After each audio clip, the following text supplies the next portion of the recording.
स्वागत है आपका हमारे यूट्यूब चैनल एसएससी टूल्स में। तो ज्योग्राफी की क्वेश्चन सीरीज़ में आज का हमारा टॉपिक है विद्युत ऊर्जा। विद्युत ऊर्जा में हम पढ़ेंगे पहला तापीय। तो सबसे पहले तापीय विद्युत जो संयंत्र हैं वो कहाँ कहाँ किस जगह लगे हैं ये आपको याद करना है। तो पतरातू झारखंड तापीय ऊर्जा का संयंत्र है ये। तो पतरातू कहाँ है? पतरातू झारखंड में है। पेंच कहाँ है? पेंच एमपी में है। पेंच मध्य प्रदेश में है। डाभोल महाराष्ट्र में है। डाभोल महाराष्ट्र में। पतरातू झारखंड में है। तो पतरातू झारखंड, पेंच एमपी, डाभोल महाराष्ट्र, नेवेली तमिलनाडु में है। Ramagundam super thermal power station या सुपर थर्मल पावर जो प्रोजेक्ट है वो आंध्र प्रदेश में है। रामगुंडम आपने देखा भी होगा, इस तरह के नाम जो है रामगुंडम वगैरह वो आंध्र प्रदेश में पाए जाते हैं।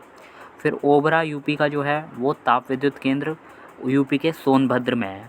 तो ओबरा जो है यूपी के सोनभद्र में है और ये रूस के सहयोग से बनाया गया था। कोठागुदम तेलंगाना में है। कोठागुदम तेलंगाना। रायचूर कर्नाटक में है, ये भी ताप विद्युत संयंत्र है। फिर ताप विद्युत संयंत्र में आगे आता है मेट्टूर, ये तमिलनाडु में है। मेट्टूर तमिलनाडु। बनकबोरी गुजरात, तो बोरी गुजरात में आती हैं, समुद्र तट के किनारे गुजरात, इसलिए बोरी गुजरात। उसके बाद बदरपुर दिल्ली में है, यह भी ताप विद्युत संयंत्र है। हरदोगंज यूपी में है। यूपी के हरदोगंज में भी ताप विद्युत संयंत्र है। उतारन गुजरात में है कि बोरी उतरती हैं गुजरात में, तो उतारन गुजरात। पारस महाराष्ट्र में है, ये भी ताप विद्युत संयंत्र है। और फिर लास्ट जो हम देखेंगे वो बोकारो झारखंड। तो ये कुछ ताप विद्युत संयंत्र हैं। एक बार वापस हम रिवाइज करते हैं फिर आगे बढ़ते हैं। तो पतरातू कहाँ है? झारखंड में है। पतरातू झारखंड। पेंच एमपी, डाभोल महाराष्ट्र, नेवेली तमिलनाडु, रामगुंडम आंध्र प्रदेश, ओबरा यूपी के सोनभद्र में है और रूस के सहयोग से लगाया गया है ओबरा। फिर कोठागुदम तेलंगाना में है। रायचूर कर्नाटक में है। उसके बाद मेट्टूर तमिलनाडु में है। बनकबोरी गुजरात में है। बदरपुर दिल्ली में है। हरदोगंज यूपी में है। उतारन गुजरात में है। पारस महाराष्ट्र में है और बोकारो झारखंड में है। फिर जो यहाँ से बताया गया कि उड़ान गैस आधारित शक्ति परियोजना है वो महाराष्ट्र में है।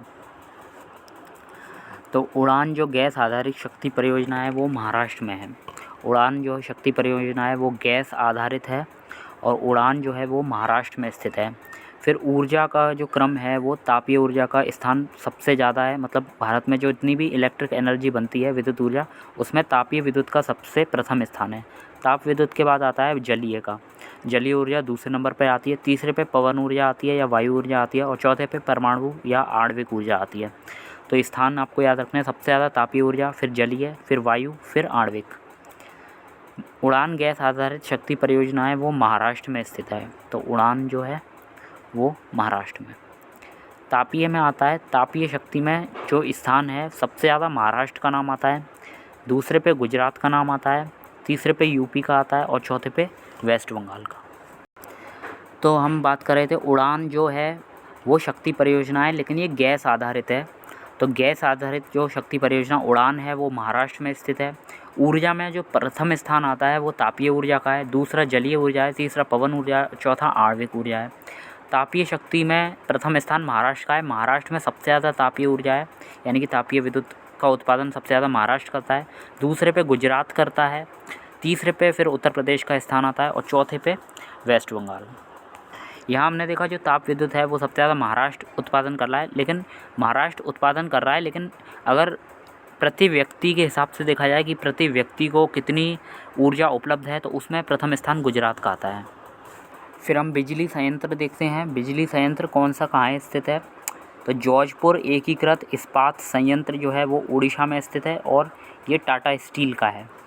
तो जौजपुर जो एकीकृत इस्पात संयंत्र है और इस्पात संयंत्र तो ये टाटा स्टील का है, टाटा का है, जौजपुर में जो उड़ीसा में है। फिर जामनगर गुजरात में है जो बिजली संयंत्र वो एस्सार का है। जामनगर गुजरात में जो है वो एस्सार का है। फिर नवीनगर बिहार में जो है वो भारतीय रेलवे का है। बिजली संयंत्र जो नवीनगर बिहार और ये भारतीय रेलवे का है। फिर कायकुलम केरल में जो है वो एनटीपीसी का है, नेशनल थर्मल पावर कॉरपोरेशन। तो नेशनल थर्मल पावर कॉरपोरेशन का केरल का कायकुलम है। तो ये आपको याद रखना है। केरल का जो कायकुलम है वो एनटीपीसी का है। भारतीय रेलवे का बिहार में नवीनगर है बिजली संयंत्र। एस्सार का गुजरात में जामनगर। और टाटा स्टील का है जॉर्जपुर एकीकृत इस्पात संयंत्र उड़ीसा। अब हम बात करें विद्युत ऊर्जा में तापीय में देख रहे हैं तापीय विद्युत ऊर्जा में। तो ये कुछ संयंत्र हैं, जैसे इडुक्की जो है वो जल विद्युत परियोजना है। इडुक्की केरल में स्थित है और ये जल विद्युत परियोजना है। फिर शबरीगिरी जो है वो केरल में है, शबरीगिरी भी जल विद्युत परियोजना है। तो इडुक्की भी केरल है, शबरीगिरी भी केरल है और दोनों ही जल विद्युत परियोजनाएँ केरल की। घाट प्रवाह जो है वो सिंचाई परियोजना है और रामगंगा जो है वो बहुउद्देशीय परियोजना है। अब हम देखते हैं, हमने जो अभी देखा ताप विद्युत संयंत्र कौन सा कहाँ स्थित है। तो उकाई काकरापार गुजरात में स्थित है। तो उकाई कहाँ है? गुजरात में स्थित है उकाई। पतरातू झारखंड में स्थित है, अभी हमने देखा। पेंच कहाँ है? एमपी में, मध्य प्रदेश में। और डाभोल कहाँ है? डाभोल महाराष्ट्र में है। तो ये फिर हमने देखा था उड़ान जो गैस आधारित शक्ति परियोजना है। तो उड़ान कहाँ है? महाराष्ट्र में। और उड़ान है क्या? तो उड़ान एक गैस आधारित शक्ति परियोजना है, उड़ान महाराष्ट्र में स्थित है। भारत में ऊर्जा का सर्वाधिक स्रोत कोयला है, कोयला। और ऊर्जा आपने देखा होगा तापीय ऊर्जा का सबसे ज़्यादा स्थान है। तापीय ऊर्जा से सबसे ज़्यादा इलेक्ट्रिक एनर्जी बनती है और तापीय ऊर्जा में कोयले का जो है वो यूज़ होता है। तो भारत में ऊर्जा का सर्वाधिक स्रोत क्या है? कोयला। भारत में ऊर्जा उत्पादन में सर्वाधिक अंश किसका है? थर्मल ऊर्जा का, यानी कि ऊष्मीय ऊर्जा का। थर्मल एनर्जी यानी कि ऊष्मीय ऊर्जा यानी कि तापीय ऊर्जा का सर्वाधिक अंश है। भारत में शक्ति खंड में ऊर्जा स्रोतों के भाग का सही क्रम है। तो ऊर्जा के स्रोतों में सबसे पहले आता है तापीय ऊर्जा, दूसरे पे जलीय ऊर्जा का स्थान है, तीसरे पे वायु या पवन ऊर्जा, चौथे पे आणविक या परमाणविक ऊर्जा। फिर पश्चिम बंगाल में राष्ट्रीय ताप ऊर्जा कॉरपोरेशन एनटीपीसी द्वारा सुपर ताप विद्युत उत्पादन केंद्र स्थापित है। तो ये कहाँ है? फरक्का में। तो पश्चिम बंगाल में एनटीपीसी द्वारा जो सुपर ताप विद्युत उत्पादन केंद्र जो है वो फरक्का में है। फिर जो नेवेली तमिलनाडु में ताप विद्युत संयंत्र है, इसका भरण करते हैं तो तृतीयक कोयला लिग्नाइट से किया जाता है। आपने ये देखा होगा जब हमने कोयला पढ़ा था तो कोयला का लिग्नाइट कोयले का जो स्रोत था वो केरल में नेवेली था। तो नेवेली से हम लिग्नाइट कोयला तृतीयक श्रेणी का जो कोयला है उसको प्राप्त कर रहे थे। तो नेवेली जो ताप विद्युत संयंत्र है इसमें लिग्नाइट कोयला यानी कि तृतीयक कोयले का ही यूज़ किया जाता है। तो यही इसमें पूछा गया कि नेवेली ताप विद्युत संयंत्र का भरण करते हैं तो तृतीयक कोयला यानी कि लिग्नाइट से। और नेवेली कहाँ है? तमिलनाडु में। और आपको ये भी पता होना चाहिए लिग्नाइट कोयले का सबसे बड़ा उत्पादक तमिलनाडु ही है। फिर Ramagundam super thermal power station Andhra Pradesh में है। वह देश जिसके सहयोग से ओबरा यूपी के सोनभद्र में है ताप विद्युत केंद्र स्थापित किया गया है रूस के सहयोग से। अब हमें बिजली घर को फिर राज्य से मिलाना है। यहाँ हमने देखा कोठागुदम कहाँ है? कोठागुदम तेलंगाना में है, रायचूर कर्नाटक में है, मेट्टूर तमिलनाडु में है, बनकबोरी गुजरात में है। फिर नेक्स्ट सही सुमेलन करना है। बदरपुर दिल्ली में है, हरदोआगंज उत्तर प्रदेश में है, उतारन गुजरात में है, पारस महाराष्ट्र में है। फिर आगे अगेन हमें राज्य और स्थापित तापी शक्ति क्षमता में स्थान। तो पहला स्थान हमने बताया था तापी शक्ति में, प्रथम स्थान महाराष्ट्र का है, द्वितीय स्थान गुजरात का है, तृतीय स्थान उत्तर प्रदेश का है और चौथा स्थान जो है वो पश्चिम बंगाल का है तापीय शक्ति उत्पादन में। फिर बोकारो तापीय बिजली घर जो है बोकारो झारखंड में स्थित है, ये भी तापीय बिजली घर है। नेक्स्ट है परियोजना और कंपनी को हमें सुमेलित करना है। तो जॉर्जपुर में एकीकृत इस्पात संयंत्र जो ओडिशा है तो वो कौन सी कंपनी से संबंधित है? तो वो एकीकृत इस्पात संयंत्र परियोजना टाटा स्टील से संबंधित है। तो जो जॉर्जपुर उड़ीसा में एकीकृत इस्पात संयंत्र वो टाटा स्टील से संबंधित है। जामनगर गुजरात में जो बिजली संयंत्र है वो एस्सार से संबंधित है। नबीनगर में जो बिजली संयंत्र है बिहार में वो भारतीय रेलवे का है। और कायकुलम जो बिजली संयंत्र है केरल में वो राष्ट्रीय ताप विद्युत निगम यानी कि एनटीपीसी का है। तो अब नेक्स्ट टॉपिक है हमारा नाभिकीय। तो हम कुछ पॉइंट्स को देखेंगे सबसे पहले, फिर आगे बढ़ेंगे। भारत में प्रथम न्यूक्लियर ऊर्जा स्टेशन कहाँ है? तारापुर महाराष्ट्र में। तो तारापुर महाराष्ट्र में जो है भारत में प्रथम न्यूक्लियर ऊर्जा स्टेशन लगाया गया था। तो न्यूक्लियर ऊर्जा स्टेशन भारत में प्रथम कहाँ लगाया गया था? तारापुर महाराष्ट्र में। लेकिन सबसे बड़ा जो आणविक संयंत्र है यानी कि नाभिकीय शक्ति केंद्र है वो काकरापार गुजरात में स्थित है। तो ये आपको याद रखना है। प्रथम तो जो न्यूक्लियर ऊर्जा स्टेशन है वो तारापुर महाराष्ट्र में है, लेकिन सबसे बड़ा आणविक संयंत्र नाभिकीय शक्ति केंद्र वो काकरापार में है। फिर मीठी विरदी परमाणु ऊर्जा संयंत्र कहाँ है? तो मीठी विरदी परमाणु ऊर्जा संयंत्र भावनगर गुजरात में है। नेक्स्ट परमाणु विद्युत और गुरु जल संयंत्र हम देख रहे हैं। तो परमाणु संयंत्र या परमाणु विद्युत का या कौन सा गुरु जल संयंत्र कहाँ स्थित है? तो परमाणु विद्युत में गुरु जल संयंत्र लगाया जाता है। तो ये कहाँ कौन सा स्थित है? तो थाल जो है वो महाराष्ट्र में स्थित है। थाल महाराष्ट्र गुरु जल संयंत्र है। मानगुरु कहाँ है? मानगुरु तेलंगाना में है। मान गए गुरु तेलंगाना से कह रही। थाल महाराष्ट्र में स्थित है। थाल महाराष्ट्र का है। फिर मानगुरु तेलंगाना का है। मुप्पांदल तमिलनाडु का है। मुप्पांदल तमिलनाडु। फिर कुडनकुलन तमिलनाडु में है। और कुडनकुलन जो है वो रूस में रूस ने इसमें कुडनकुलन की बात हो रही है। तो कुडनकुलन में क्या है कि रूस ने 6 परमाणु इकाइयाँ लगाने हेतु इसमें राजी हुआ है। कुडनकुलन कहाँ है? तमिलनाडु। और कुडनकुलन में ही 6 परमाणु इकाइयाँ लगाने हेतु रूस राजी हुआ है। तो ये आपको याद रखना है। थाल महाराष्ट्र में, मानगुरु तेलंगाना में और मुप्पांदल तमिलनाडु में स्थित है। मुप्पांदल। फिर कुडनकुलन जो है वो भी तमिलनाडु में स्थित है। मुप्पांदल और कुडनकुलन दोनों तमिलनाडु में स्थित है। लेकिन मुप्पांदल को तो सिंपल आपको याद करना है तमिलनाडु। लेकिन कुडनकुलन जो है वो इसलिए फेमस है क्योंकि यहाँ रूस जो है वो 6 परमाणु इकाइयाँ लगाने हेतु राजी हुआ है।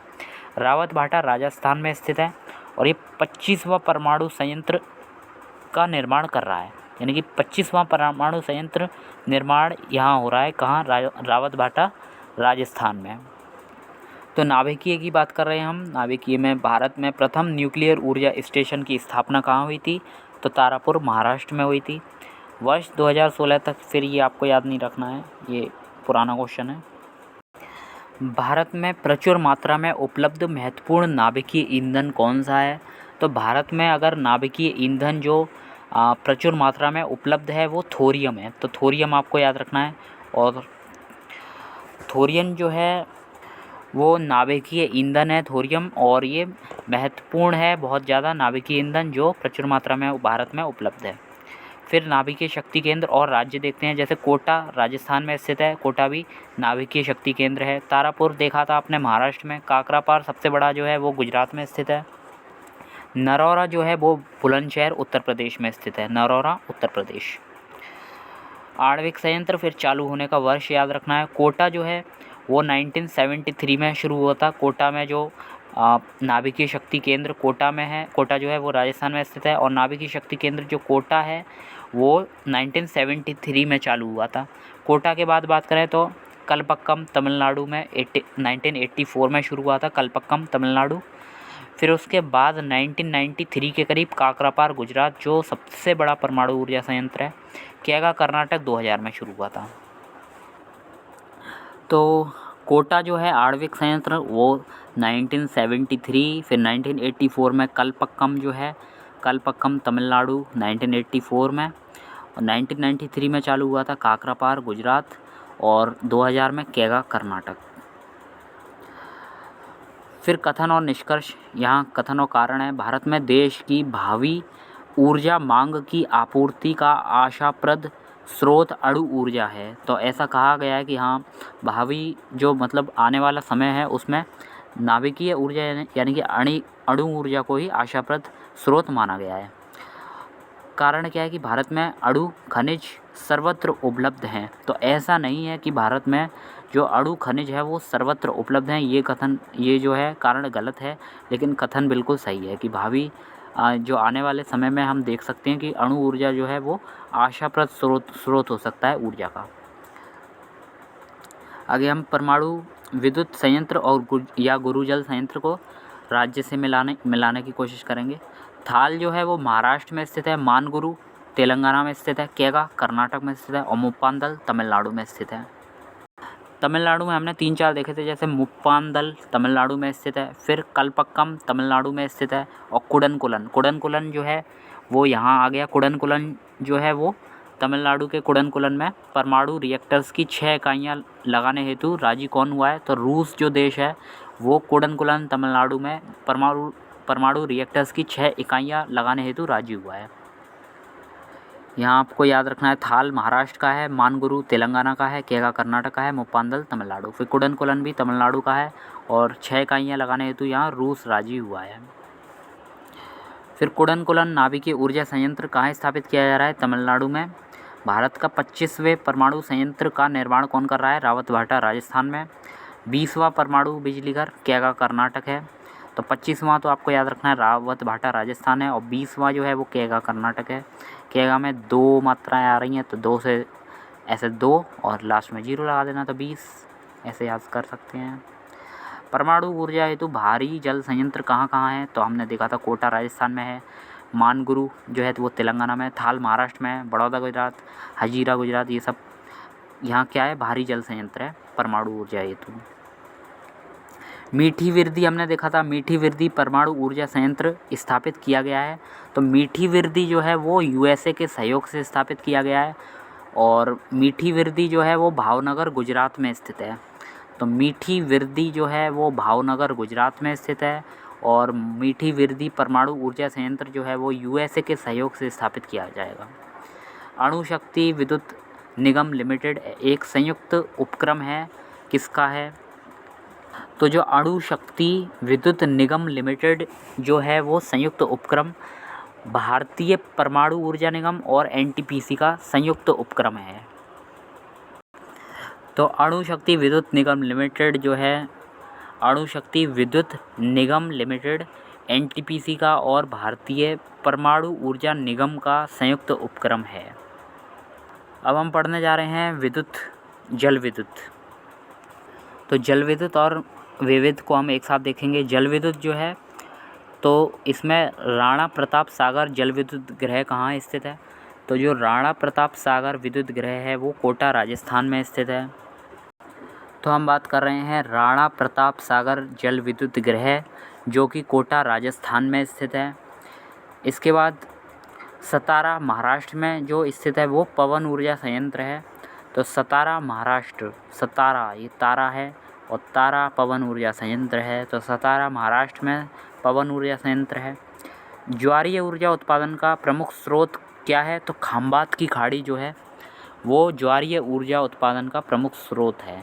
ज्वारीय ऊर्जा यानी टाइडल एनर्जी के उत्पादन का प्रमुख स्रोत क्या है? गुजरात की खंबात की खाड़ी है। तो ज्वारीय ऊर्जा की सर्वाधिक संभावना कहाँ है? तो भावनगर गुजरात में ज्वारीय ऊर्जा की सर्वाधिक संभावना कहाँ है? भावनगर गुजरात में। बिजली की प्रति व्यक्ति क्षमता और उत्पादन में प्रथम स्थान किसका है? गुजरात का। भारत में सौर ऊर्जा प्लांट लगाने वाला प्रथम गांव कौन सा है? तो सौर ऊर्जा प्लांट लगाने वाला भारत का प्रथम गांव रामपुरा यूपी उत्तर प्रदेश का गांव है।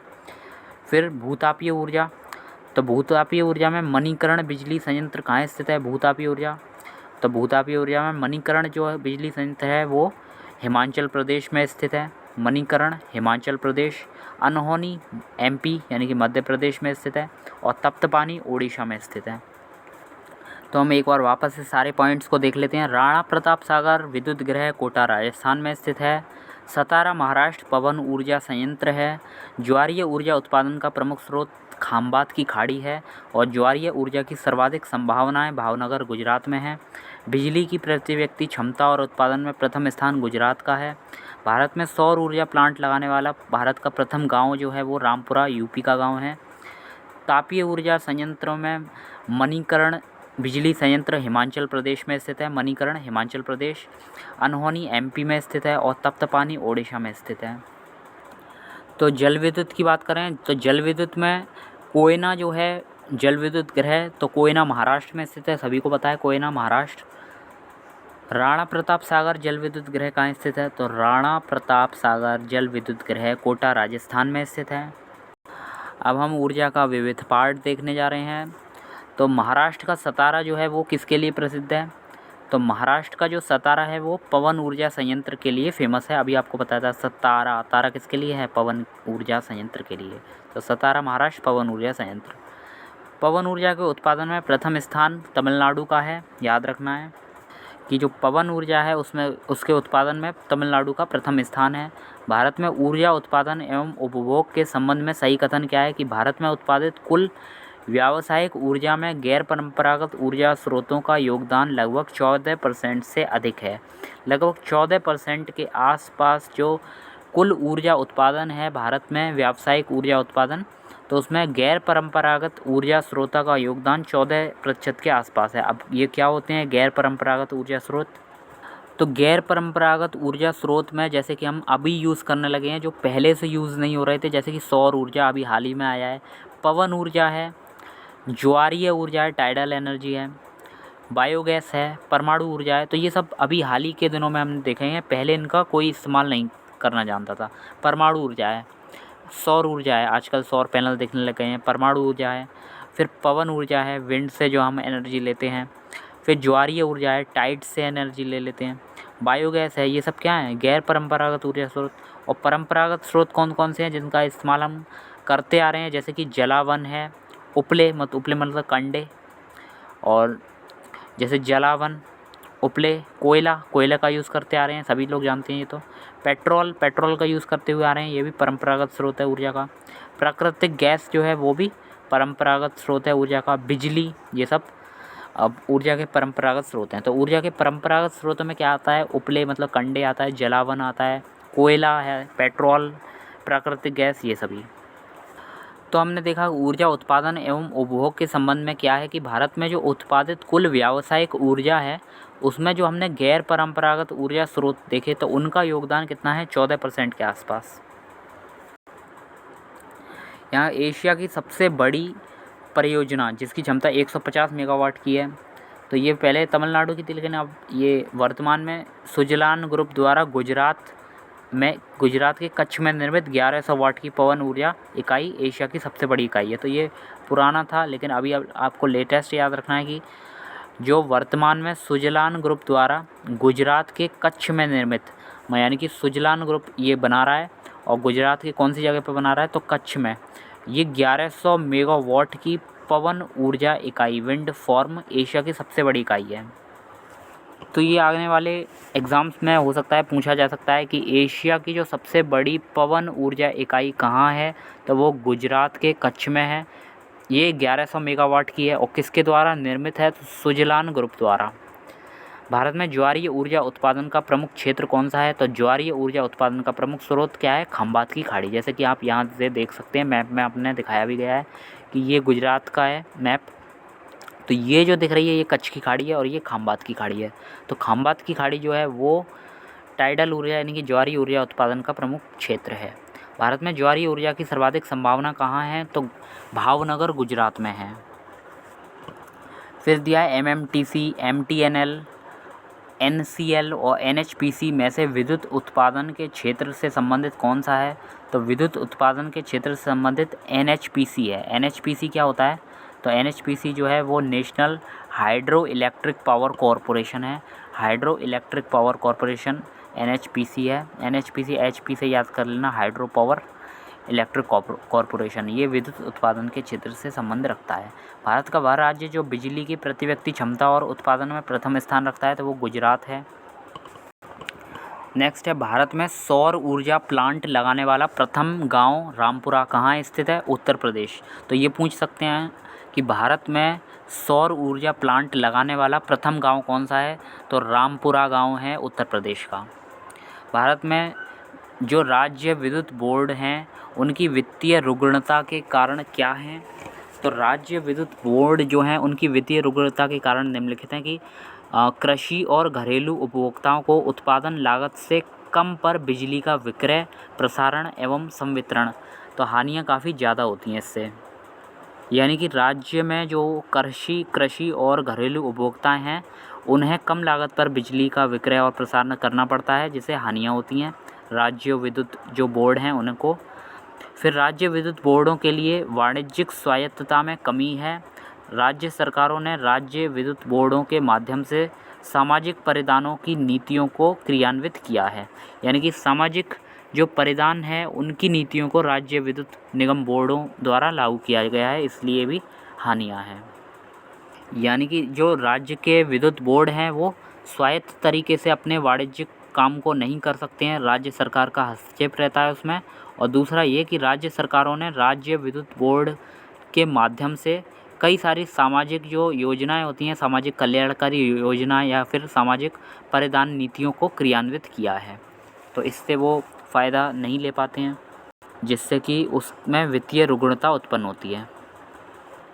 अब आते हैं भूतापीय ऊर्जा। तो भूतापीय ऊर्जा में हमने देखा था मणिकर्ण बिजली संयंत्र हिमाचल प्रदेश में स्थित है। यहाँ दोबारा से आ गया मणिकर्ण हिमाचल प्रदेश, अनहोनी मध्य प्रदेश और तप्तपानी ओडिशा। तो हमने देखा यहाँ ऊर्जा का व्यावसायिक स्रोत नहीं है, तो बायोगैस जो है वो ऊर्जा का व्यावसायिक स्रोत नहीं है। और ऊर्जा के व्यावसायिक स्रोत में कौन सा आता है? पेट्रोलियम का भी व्यवसाय किया जाता है, आपने देखा होगा। परमाणु ऊर्जा से काफ़ी ज़्यादा परमाणु ऊर्जा उत्पन्न होती है, तो व्यावसायिक स्रोत है ये भी। प्राकृतिक गैस जो है ये भी है, लेकिन बायोगैस नहीं है। बायोगैस ऊर्जा का व्यावसायिक स्रोत नहीं है। नवीनीकृत ऊर्जा के संसाधन कौन से हैं? तो नवीनीकृत ऊर्जा जिसको पुनः मतलब रिन्यूएबल है, मतलब दोबारा से उसको बनाया जा सकता है, उसमें आता है पवन ऊर्जा। पवन चलेगी, एक बार ख़त्म हो गई तो बंद तो नहीं जाएगी, दोबारा चलेगी, तो नवीनीकृत ऊर्जा संसाधन में आता है पवन ऊर्जा। फिर जल ऊर्जा भी, जल ऊपर से गिरता है तो गिरना तो बंद हो नहीं जाएगा, वो होगा, वो सैकड़ों सालों का ये कह सकते हैं, वो बहुत साल लगेंगे उसमें, तो वो अभी कह सकते हैं नवीनीकृत ऊर्जा का स्रोत है ये। सूर्य की ऊर्जा भी नवीनीकृत ऊर्जा स्रोत है कि हर रोज़ सूरज निकलेगा ही निकलेगा। पृथ्वी की ऊर्जा जो है ये भी नवीनीकृत ऊर्जा के स्रोत हैं। तो नवीनीकृत ऊर्जा के स्रोतों में आ गया पवन ऊर्जा, फिर जल ऊर्जा आ गया, फिर सौर ऊर्जा आ गया और पृथ्वी की ऊर्जा। तो दोस्तों यहाँ से हमारा आज का चैप्टर कंप्लीट होता है। अब मिलेंगे हम नेक्स्ट वीडियो में। अगर आपको हमारा वीडियो सेशन बहुत अच्छा लग रहा हो तो चैनल को सब्सक्राइब ज़रूर कर लेना, इससे हमें हेल्प मिलेगी और हम आपके लिए और अच्छा कंटेंट ला पाएंगे। अगर आप चाहते हैं किसी आपके भाई का या किसी दोस्त का सिलेक्शन हो तो आप उसको ज़रूर हमारे चैनल को रिकमेंड करना, ताकि उस पर अच्छे से अच्छा कंटेंट हमारा जा सके। तो अब मिलते हैं नेक्स्ट वीडियो में, तब तक के लिए बाय, टेक केयर।